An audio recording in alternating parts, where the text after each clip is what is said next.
जय हिंद मित्रांनो, आपल्या यूट्यूब चॅनलवर मी सर्वांचं मनापासून स्वागत करत आहे। आजच्या या व्हिडिओच्या माध्यमातून आपण पवित्र पोर्टल शिक्षक भरतीच्या नियमावलीमध्ये काही बदल झालेले आहेत, त्या बदलांवरती आपण महत्त्वाची चर्चा करणार आहोत। त्यातल्या त्यात सर्वात जास्त महत्त्वाचा बदल ज्याच्यावर बऱ्याच मोठ्या प्रमाणावरती या ठिकाणी टीका टिप्पणी होत आहे, तो महत्त्वाचा बदल म्हणजे लिमिटेड प्रिफरन्सेसचा।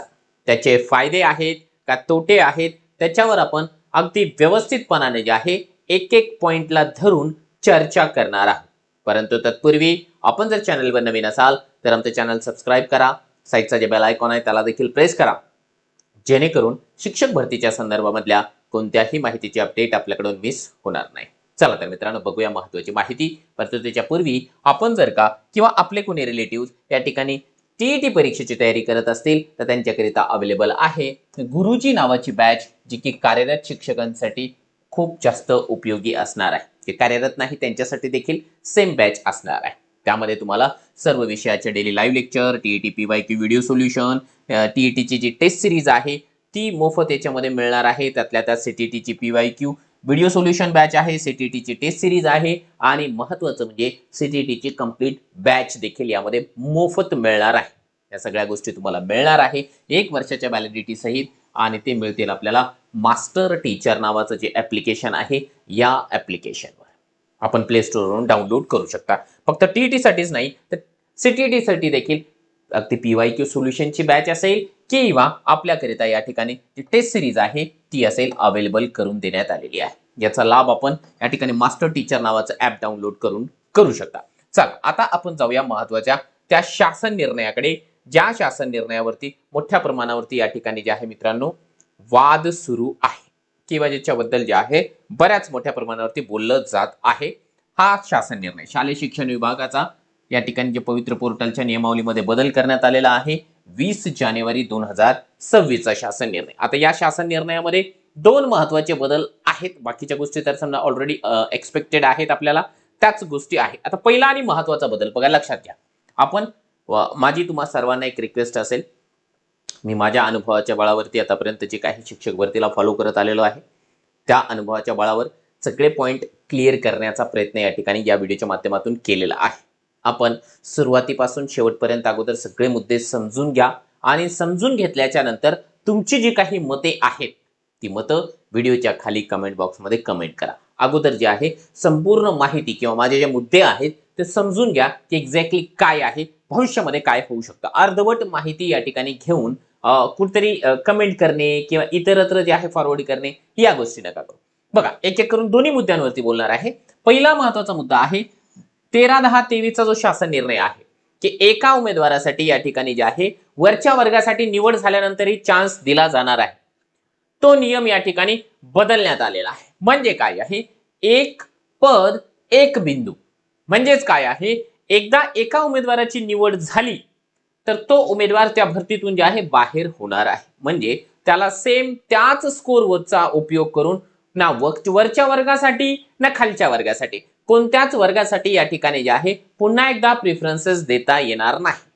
हा झाला महत्त्वाचा मुद्दा आणि यासाठी बऱ्याच जणांनी प्रयत्न देखील केलेले होते की यार एक पद एक बिंदू या ठिकाणी यायला पाहिजे, कारण मागच्या 2022 च्या भरतीमध्ये जर आपण बघितलं तर बऱ्याच उमेदवारांचं सिलेक्शन 1 2 3 4 4 ठिकाणी या ठिकाणी झालेलं आपल्याला पाहायला मिळालं। आता साहजिक आहे, एक उमेदवार आहे तर सिलेक्शन जर 4 ठिकाणी झालं तर 3 ठिकाणच्या ज्या काही वॅकन्सीज आहेत त्या रिक्तच राहणार आहेत आणि त्या 3 ठिकाणी साहजिक आहे दुसरं कोणीतरी गरजू उमेदवार केला असता। त्याच्यामुळे हा जो मुद्दा आहे तो समर्थन करण्यासारखाच आहे। आता ठीक आहे, यालाही काही प्रमाणावरती अपोज आहे, विरोध आहे, पूर्ण क्रिस्टल क्लिअर असं या ठिकाणी आहे पूर्ण मोकळा मार्ग यासाठी देखील नाहीये, पण नियर अबाउट मी असं सांगेल की 90% उमेदवार असे आहेत की जे या नियमाला समर्थन देत आहेत आणि आपल्याला देखील मेजॉरिटीच्या बाजूनच या ठिकाणी जावं लागणार। आणि साहजिक आहे, एकदा ज्याचं पोट भरलेलं आहे ऑलरेडी, म्हणजे एकदा ज्याचं सिलेक्शन झालेलं आहे त्याला परत परत सिलेक्शनसाठी त्याच मार्कांवर कशाला संधी देत आहे। जर त्याला संधी द्यायचीच असेल तर परत एकदा एक्झाम घ्या त्याची नेक्स्ट टाइम आणि परत त्याला तिकडे जाऊ द्या, हा मुद्दा योग्य आहे। आता जे लोक या मुद्द्याला अपोज करतायत त्यांना असं वाटतं की सर आता मी 1ली ते 12वी साठी पात्र आहे, माझा स्कोर पण जास्त आहे, मग माझा जर का स्कोर जास्त असेल, मी 1ली ते 12वी साठी या ठिकाणी पात्र असेल तर मग मला या ठिकाणी जे आहे त्याचा काहीतरी फायदा मिळायला पाहिजे, हा त्यांचा पॉइंट आहे। पण तो तेवढासा व्हॅलिड मला तरी नाही वाटत आहे. कारण शिक्षक भरती जर का सोडली तर इतर कोणत्याही प्रकारच्या भरतीमध्ये, मग तो अगदी एमपीएससी लेवलची भरती असेल किंवा अगदी गट क गट ड ची भरती असेल, यामध्ये एका स्कोरवर एकदा निवड झाली तर तो स्कोर या ठिकाणी कम्प्लिटली बाद होतो. पण तो एक चांगलाच निर्णय आहे. मी आपल्या वतीने देखील त्या गोष्टीचं जे आहे निश्चितपणाने समर्थनच या ठिकाणी करणार आहे. दुसरा महत्वाचा मुद्दा बघा लक्षात घ्या काय आहे. दुसरा मुद्दा या जी आर मध्ये जे आहे आय थिंक हा आहे प्राधान्यक्रमाचा. त्याच्या पूर्वी ना हा मुद्दा एक बोलून घेऊया की जो वय आहे उमेदवाराचं, जे वय आहे चाचणीच्या वेळेचं गृहीत धरल्या जाणार आहे.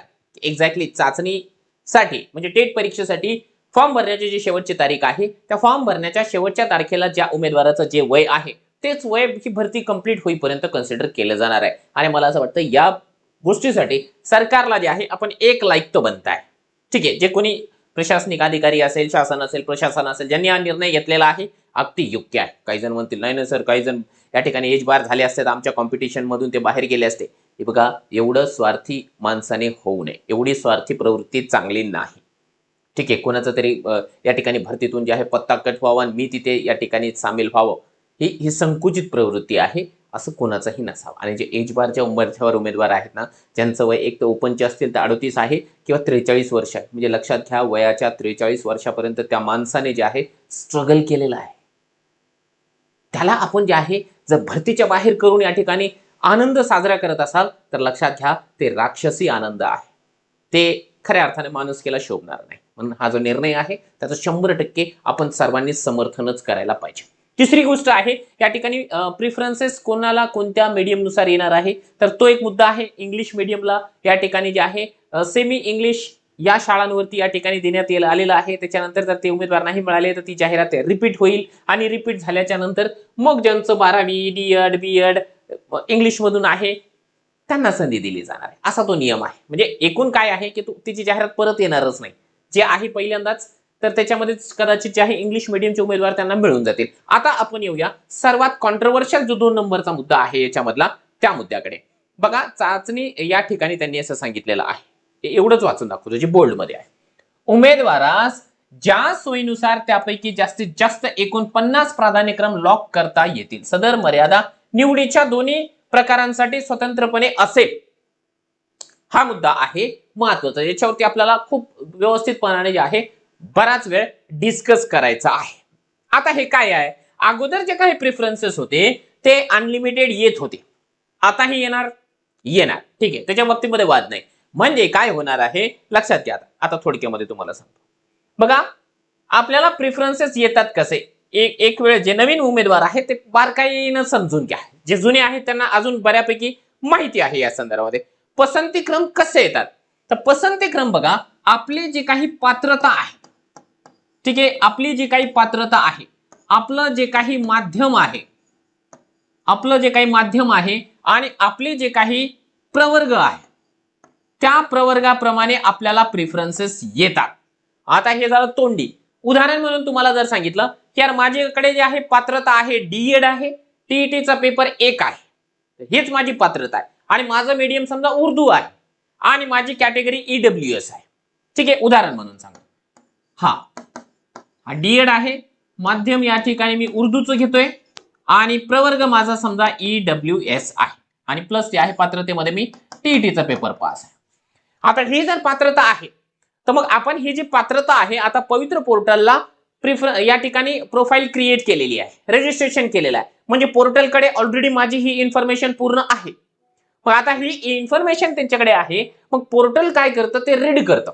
ठीक आहे, ऑटोमॅटिकली. आणि रीड केल्याच्या नंतर जेवढ्या जागा आता समजा पूर्ण महाराष्ट्रभरामधल्या जागा आल्यात, ठीक आहे, त्यांची जाहिरात आलेली आहे, ही सगळी जाहिरात मला दाखवेल का? तुम्हाला सगळी जाहिरात दाखवणार नाही. मग तो काय करेल, त्या सगळ्या जाहिरातीमधून समजा 30,000ची जाहिरात आली तर 30,000 जागांपैकी तो काय करेल की जी जागा या ठिकाणी उर्दू माध्यमाची आहे, आता हे एवढ्या क्वालिफिकेशन नुसार मी काय आहे उर्दू माध्यमासाठी 1 ते 5 वर्गासाठी पात्र आहे, उदाहरण म्हणून समजून घ्या 1 ते 5 ला. मग आता तो काय करेल, मला त्या सगळ्या 30,000 जाहिरातींमधून जी उर्दू माध्यमाची फक्त 1 ते 5 ची जागा आहे आणि ईडब्ल्यूएस प्रवर्गाची जागा आहे तीच मला दाखवेल.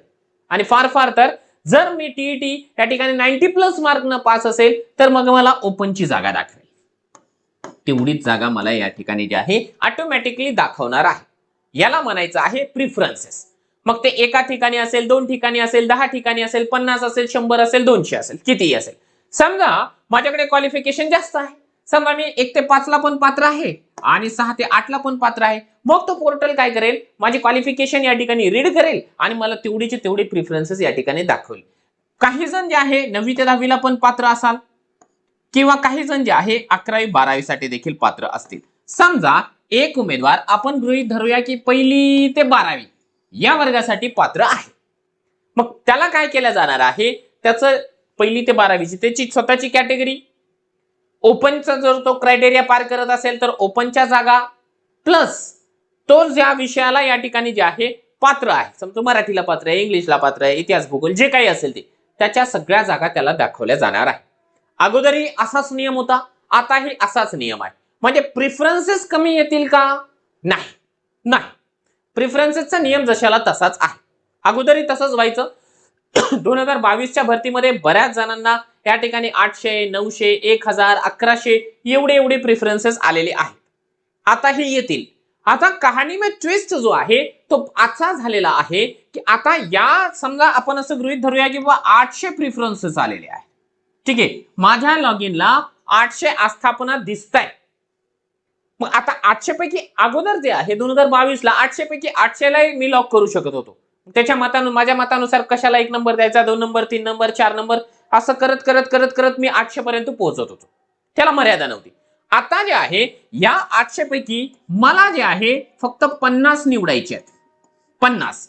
परंतु आता 50 मध्ये थोडंसं एक्सटेन्शन आहे. ते असं आहे की विथ इंटरव्ह्यू, ठीक आहे, विथ इंटरव्ह्यूला 50 आणि विदाउट इंटरव्ह्यू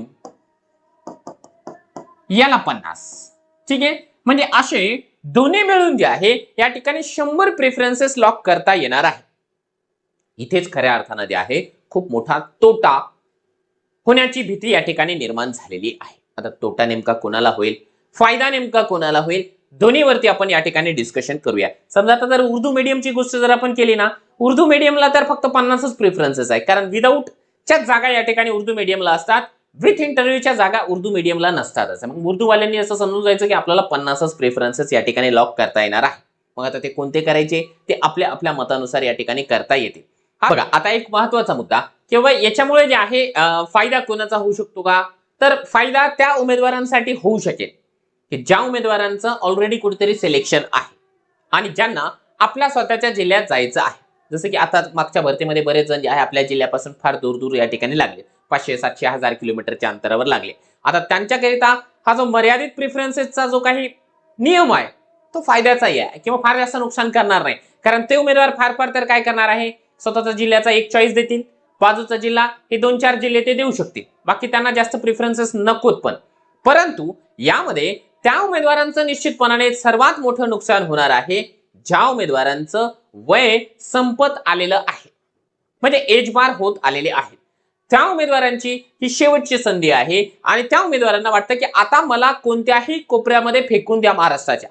इव्हन आम्ही गमतीनं असं म्हणत असतो की मला जे आहे या ठिकाणी जे आहे नरकामध्ये फेकून दिलं आणि तिथं जॉब दिला तरी मी करायला तयार आहे. असे बरेच जण आहेत ज्यांचं वय या ठिकाणी जे आहे एज बार होण्याच्या उंबरठ्यावर आहे. त्या उमेदवारांची मानसिकता आहे, कारण या समाजानं त्यांना एवढं त्रास दिलेला आहे की ते कोणत्याही परिस्थितीमध्ये कोणत्याही ठिकाणी जाऊन जॉब करायला तयार आहे. मग अशा उमेदवारांना जर कोणत्याही कोपऱ्यामध्ये जॉब करायचा असेल तर त्यांचं नुकसान या ठिकाणी केवळ 50 प्रेफरन्सेस दिले त्याच्यामुळे 100% झाल्याशिवाय राहणार नाही, खूप मोठं नुकसान होणार आहे. आता याचं एक प्रॅक्टिकल उदाहरण मी तुम्हाला देतो की बाबा नेमकं नुकसान काय होऊ शकतं हे अगोदर ते थोडंसं मिटवतो मी. आता यामध्ये ना नुकसान कोणाचं होणार आहे तर ते तुम्हाला सांगतोय ज्यांना फार जास्त स्कोर आहे. ठीक आहे, समजा आपण असं म्हणूया की बाबा ज्यांचा स्कोर 150 आहे किंवा 150 प्लस आहे, त्या उमेदवारांचं याच्यामुळे नुकसान शक्यतो होणार नाही. कारण काय आहे, या 150 प्लस मार्क असणाऱ्या उमेदवारांचं जर का 50 त्यांनी प्रिफरन्सेस दिले तर शक्यतो त्यांचं 10, 15, 20 नंबर पर्यंतच्या प्रिफरन्सेसला त्यांना जे आहे ती आस्थापना भेटून जाते. कारण याच्यापेक्षा जास्त उमेदवार फार जास्त नाहीयेत, त्यांचा प्रश्न नाहीये. परंतु ज्या उमेदवारांचा स्कोर ऍव्हरेज आहे, ऍव्हरेज म्हणजे समजा आपण असं गृहीत धरूया किंवा 130 प्लस वाले जे उमेदवार आहे किंवा एक उमेदवार आहे 135 मार्क्स वाला, उदाहरण म्हणून सांगतो, हा ऍव्हरेज स्कोर आहे कारण सध्या बऱ्यापैकी स्कोर आलेला आहे. जागा जर जास्त आल्या तर हा स्कोर थोडासा चांगला राहील, याच्यापेक्षा ऍव्हरेज 125 पर्यंत जाईल. पण 135 चं उदाहरण म्हणून तुम्हाला सांगतो, ऍज इट इज असं होईल असं नाहीये. समजा 135 मार्क वाल्याने जे आहे 1 2 3 4 5 असे 50 जिल्हा परिषद आणि नगरपालिका निवडल्या. ठीक आहे. आता समजा समजा इथं 50 वा नंबर आहे. ठीक आहे. असे 50 प्रिफरन्सेस त्यांना निवडले, चॉईस केले आणि आता संपलं, त्याची मर्यादा संपली, तो लॉक करू शकणार नाही. मग आता त्यांना सिलेक्शन जेव्हा त्याचं होत होतं त्यावेळेस काय झालं, याचं नशीब या ठिकाणी खराब राहिलं आणि याने ज्या ज्या ठिकाणी प्रिफरन्सेस दिला, उदाहरणार्थ इकडे मराठवाड्याच्या साईडला त्यांना प्रिफरन्सेस दिला, मराठवाड्याच्या साईडला जे आहे कॉम्पिटिशन जास्त आहे, जागा कमी आहे, इकडे प्रिफरन्सेस दिला आणि आता या सगळ्या 50 जागांवरती 135 शेवटचा जो स्कोर आहे समजा 136 वाला उमेदवार लागला. ठीक आहे, म्हणजे 135 पेक्षा जास्त मेरिट लागला. आता साहजिक आहे हा माणूस जो आहे जिल्हा परिषदला लागणार नाही, जरी त्याचे मार्क चांगले असतील तरी. आता काय होईल की एक उमेदवार आहे तो 134च मार्क वाला आहे, फार कमी मार्क घेत नाही, 134च घेतोय, 134 वाला आहे. आता याने काय केलं माहिती का, की समजा याने हे जे 50 प्रिफरन्सेस दिले त्याच्यापेक्षा वेगळ्या नंबरला वेगळे प्रिफरन्सेस दिले, 1 2 3 4 5 6. आता हा उमेदवार या ठिकाणी जिल्हा परिषदला लागलेला नाहीये. आता त्याने 50 जिल्हा परिषदचे दिले होते आणि 50 प्रायव्हेटचे दिले होते. मग आता याचा प्रायव्हेटला कुठेतरी सिलेक्शन झालं असेल. ठीक आहे, आपण गृहीत धरूया की झालं असेल आणि समजा याला प्रायव्हेटला प्रिफरन्स दिला नसेल तर तो भरतीच्या बाहेर गेला. परंतु हा 134 वाला उमेदवार त्यानं या ठिकाणी प्रिफरन्सेस दिला. ठीक आहे, त्यानं या ठिकाणी प्रिफरन्सेस दिला, तर आता हा उमेदवार ऑलरेडी बाद झालेला आहे कारण त्याने इथे लॉकच केलं नाहीये. मग आता हा उमेदवार 134 मार्क असताना देखील या ठिकाणी लागणार आहे आणि हा उमेदवार 135 वाला देखील लागणार नाही. लक्षात आलं का? लक्षात आलं असेल, नसेल आलं आणखी एकदा थोडक्यामध्ये तुम्हाला सांगू. समजा परभणी जिल्हा आहे. ठीक आहे, परभणी जिल्हा आहे, आमचा जिल्हा आहे. या ठिकाणी या उमेदवाराला जे आहे प्रिफरन्सेस द्यायचा होता परभणीला 135 वाल्याला, पण परभणी येईपर्यंत ना त्याचे प्रिफरन्सेस संपले, 50 ची मर्यादा संपली. आता हा बाजूवाला आहे, हा 134 वाला आहे, त्यानं काय करून टाकलं, परभणीला प्रिफरन्स दिला. आता परभणीला प्रिफरन्स दिला, आता हा 135 वाल्यानं जर परभणीला प्रिफरन्स दिला नसेल तर साहजिक आहे हा याचीच निवड होणार आहे. मग असंच बऱ्याच ठिकाणी होणार आहे. बघा, तुम्हाला आठवते का 2-3 वर्षापूर्वी जी काही पोलीस भरती झाली होती जिल्हा वाईज, त्या जिल्हा वाईज पोलीस भरतीमध्ये असंच काहीचा प्रकार घडला होता की उमेदवारांनी काय केलं होतं किंवा या जिल्ह्यामध्ये टाकलं, मग या जिल्ह्याचं मेरिट 80 वर गेलं आणि त्या जिल्ह्याचं मेरिट जे आहे 90 वर गेलं, तिकडे जे आहे 75 वरच गेलं. मग अशा ठिकाणी अशा वेळी जे आहे या ठिकाणी बऱ्याच मोठ्या प्रमाणावरती तफावत आढळून आली होती. आता याच्यामुळे काय होणार आहे, ते टॉपर उमेदवार आहे, शक्यतो त्यांचं नुकसान नाही. हे बघा, जे काही आहे मी क्रिस्टल क्लिअर पद्धतीने तुम्हाला सांगतोय, याच्यामध्ये कोणत्याही प्रकारची जी आहे या ठिकाणी इम्बॅलन्सपणा नाहीये, जे आहे ट्रान्सपॅरन्सी आहे. फार जास्त मार्क असलेल्या उमेदवारांचं नुकसान नाहीये, पण ज्यांचं ऍव्हरेज मार्क आहेत त्यांचं नुकसान या ठिकाणी निश्चितपणाने झाल्याशिवाय राहणार नाही.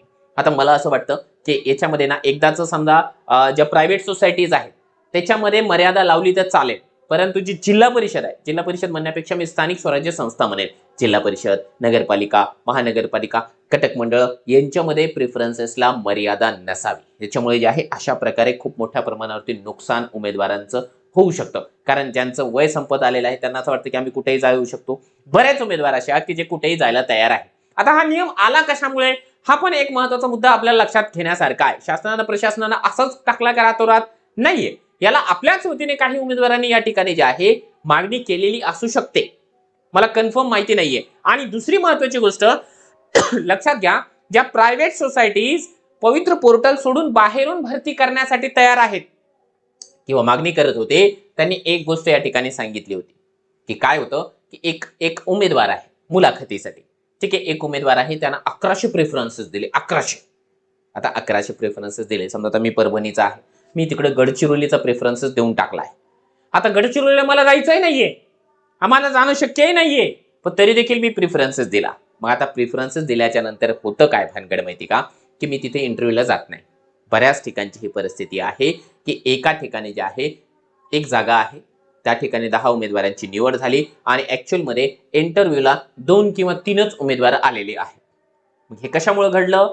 हे घडलेलं आहे की इच्छा नसतानाही आपण प्रिफरन्सेस दिला. आता जर का आपण तिथे प्रिफरन्स दिला आणि त्या ठिकाणी गेलो नाही, नुकसान आपलं तर झालंच, परंतु त्या ठिकाणचे जे लोकलचे उमेदवार आहेत, फॉर एक्झाम्पल समजा आता मी गडचिरोलीला प्रिफरन्स दिला आणि गेलो नाही, त्यामध्ये माझं नुकसान आहेच आहे, पण जे गडचिरोलीचे प्रॉपरचे उमेदवार आहेत की जे गडचिरोलीमध्ये काम करणार होते त्यांचंही आपण नुकसान केलेलं आहे. त्या गोष्टीमुळे आहे अशा प्रकारचा हा नियम आलेला आहे असं मला वाटतंय. मग आता जर का हा नियम बदलेल किंवा बदलणार नाही ते आपल्याला या ठिकाणी कन्फर्म सांगता येणार नाहीये. त्यासाठी आपण बऱ्यापैकी पाठपुरावा या ठिकाणी करूया. परंतु एक गोष्ट या ठिकाणी जी आहे लक्षात घ्या, असाच जर का नियम कायम राहिला तर मग आता पुढे नेमकं काय करावं लागेल? प्रिफरन्सेस देताना काय करावं लागेल? तर बघा, प्रिफरन्सेस देताना ज्या पद्धतीने पोलीस भरती होते, पोलीस भरतीमध्ये हे मुलं काय करतात की पोलीस भरतीमध्ये ही मुलं असं काम करतात किंवा ज्या ठिकाणी जागा जास्त आहेत आपल्या कॅटेगरीला त्या ठिकाणी या ठिकाणी जे आहे प्रिफरन्सेस देतात किंवा तिथे परीक्षा देतात. तर आपल्याला देखील याच्यानंतर जर हा नियम बदलला नाही तर असं करावं लागेल की आपल्या कॅटेगरीच्या जागा किंवा आपण जर का ओपनला पात्र असाल तर ओपनच्या जागा ज्या जिल्ह्यामध्ये जास्त आहे, ज्या स्थापनेमध्ये जास्त आहे त्याच ठिकाणी प्रिफरन्स द्यावा लागेल.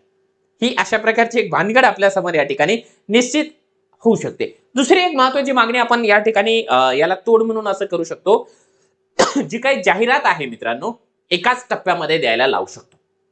एका टप्प्यामध्ये आल्याच्या नंतर काय होईल की बऱ्यापैकी जे आहे मेरिट खालीपर्यंत येऊ शकेल, म्हणजे सर्वांना जे आहे बऱ्यापैकी संधी त्याच्यामध्ये मिळू शकते. टप्प्याटप्प्यानं आल्यामुळे काय होऊन जातं की थोडासा गोंधळ जास्त वाढलेला पाहायला मिळतो आणि ही भरतीची जी प्रोसेस आहे ती देखील बऱ्याच अंशी लेंदी प्रोसेस आपल्याला पाहायला मिळते. त्यामुळे एका टप्प्यामध्ये जर का सगळं कार्यक्रम झाला तर निश्चितपणाने एक चांगली गोष्ट आहे. आता याच्यामुळे एक गोष्ट चांगली होऊ शकेल की जो काही रिक्त राहिलेल्या जागा असतात किंवा जे अपात्र झालेले किंवा या ठिकाणी गैरहजर असलेले उमेदवार आहेत त्यांची संख्या जवळजवळ संपल्यात जमा असणार आहे. कारण साहजिक आहे 50 जर का मी चॉईस निवडलेली असेल तर साहजिक आहे त्या ठिकाणी मी जाणारच आहे. आणि विशेष म्हणजे लक्षात घ्या, समजा असंच राहतं, एक जिल्हा परिषद आपण परभणी घेतली आणि मी 1ली ते 12वीला पात्र असेल तर परभणीचीच जाहिरात मी या ठिकाणी जी आहे मित्रांनो 1 ते 5 ला 1, 6 ते 8 ला 2, 9 ते 10 ला 3 आणि 11-12 ला 4, म्हणजे माझे 4 प्रिफरन्सेस, लक्षात घ्या 4 प्रिफरन्सेस जे आहे परभणीच राहतात. लक्षात घ्या, म्हणजे माझे प्रिफरन्सेस इथेच संपतात. एक जिल्ह्यामध्ये 4 प्रिफरन्सेस आपण द्यावे लागतात, कारण याची जाहिरात वेगळी, याची वेगळी, ही वेगळी, ही पण वेगळी राहते. लक्षात घ्या, म्हणजे परभणी एकच घ्यायचं म्हणजे काय एकच प्रिफरन्स असं नसतो, एकेका जिल्ह्यामध्ये त्या वर्गाचा प्रिफरन्सेस राहतो. आणि याच्यामध्ये आणखी जर का एक गोंधळ आणखी तुम्हाला सांगितलं की समजा माझा ग्रॅज्युएशनचा विषय मराठी पण आहे, ठीक आहे, मराठी पण आहे, माझा इंग्लिश पण आहे आणि माझा विषय समजा SST पण आहे. अशा कंडिशन मध्ये मला 6वी ते 8वी या वर्गाच्या 3 जाहिराती येतात. म्हणजे इथे असं लिहावं लागेल मला 6 ते 8, 6 ते 8, 6 ते 8, ठीक आहे, 1 2 3 4 5 6, म्हणजे एका जिल्ह्याच्या 6 जाहिराती, 6 प्रिफरन्सेस एकाच जिल्ह्यामध्ये लॉक होतात. यामध्ये जर का समजा मी आणखी सेमी मीडियम साठी पात्र असेल तर पुन्हा सेमी मीडियमची जी आहे 1 ते 5 ची मराठी आणि 1 ते 5 ची सेमी यासाठी देखील पात्र, म्हणजे एका जिल्ह्याच्या 7 प्रिफरन्सेस होतात. म्हणजे 7 7 8 56, म्हणजे खूप झाले तर मी 7 जिल्हे या ठिकाणी निवडू शकतो अशा कंडिशनला. म्हणजे लक्षात घ्या, हा थोडासा धोकादायकच नियम आहे, त्याला आपल्याला बदलण्यासाठी या ठिकाणी प्रयत्न करावा लागेल आणि बदलू शकतो. काही थोडासा महत्वाचा मुद्दा नाहीये, एवढाही मोठा असा मुद्दा नाहीये की जे बदलल्याच जाऊ शकत नाही, बदलू शकतं. फक्त आपल्यासाठी लढणारे ज्या काही संघटना आहेत, सगळ्या संघटना त्यांनी एकत्र यावं आणि एका आवाजामध्ये, एका सुरामध्ये याच्या विरोधामध्ये आवाज उठवावा, तर हे पॉसिबल आहे. तुम्हालाही नेमकं काय वाटतं आपण व्हिडिओच्या खाली कमेंट बॉक्समध्ये कमेंट करू शकता. ऍव्हरेज ज्यांना मार्क्स आहेत, म्हणजे 120 पासून ते 130-35 मार्कांच्या दरम्यान ज्या उमेदवारांचा स्कोर आहे त्या उमेदवारांना माझ्या अनुभवानुसार मी असं सांगतो की खूप जास्त नुकसान या ठिकाणी होऊ शकतं. म्हणजे काही लोकांना या ठिकाणी लॉटरी पद्धत आपण म्हणतो, फायदा झाला तर फायदाच होईल, नुकसान झालं तर नुकसान होईल. कारण प्रिफरन्सेस देताना एवढा जास्त विचार करावा लागेल की ज्या ठिकाणी खूप कमी लोक प्रिफरन्स देत आहेत तिकडे मला प्रिफरन्स द्यावा लागेल आणि त्याची जी माहिती आहे कुणालाच नसणार आहे, लक्षात घ्या. कुणाला माहिती मिळू शकते का की कोण कुठे प्रेफरन्सेस देतोय? नाही. मग आपल्याला आपले प्रेफरन्सेस लपून ठेवावे लागतील किंवा मी कुठं देतोय किंवा अशा ठिकाणी प्रेफरन्सेस द्यावे लागतील की ज्या ठिकाणी कोणीच जायला तयार नाही. ही थोडीशी विचित्र परिस्थिती या ठिकाणी निर्माण होऊ शकते. बघा, मी माझ्या अनुभवाप्रमाणे जे काही गोष्टी आहेत पॉझिटिव्ह इकडच्या बाजूच्या दोन्ही तुमच्या समोर या ठिकाणी मांडण्याचा प्रयत्न केलेला आहे. मला असं वाटतं की व्हिडिओ मोठा झालेला आहे, परंतु या सगळ्या बाबी तुमच्या समोर क्लिअर करणं देखील आवश्यक होतं. आता हा सगळा व्हिडिओ पाहिल्याच्या नंतर आपल्याला काही या ठिकाणी मतं व्यक्त करायची असेल तर निश्चितपणाने या व्हिडिओच्या खाली कमेंट बॉक्समध्ये आपण कमेंट करू शकता आणि या व्हिडिओला जास्तीत जास्त फॉरवर्ड देखील करा, कारण सर्वांना आपल्याला या सगळ्या मुद्द्यांच्या बाबतीमध्ये जागरूक करायचं आहे. चला, पुन्हा भेटूया आपण पुढच्या सेशनमध्ये. तोपर्यंत जय हिंद, जय महाराष्ट्र.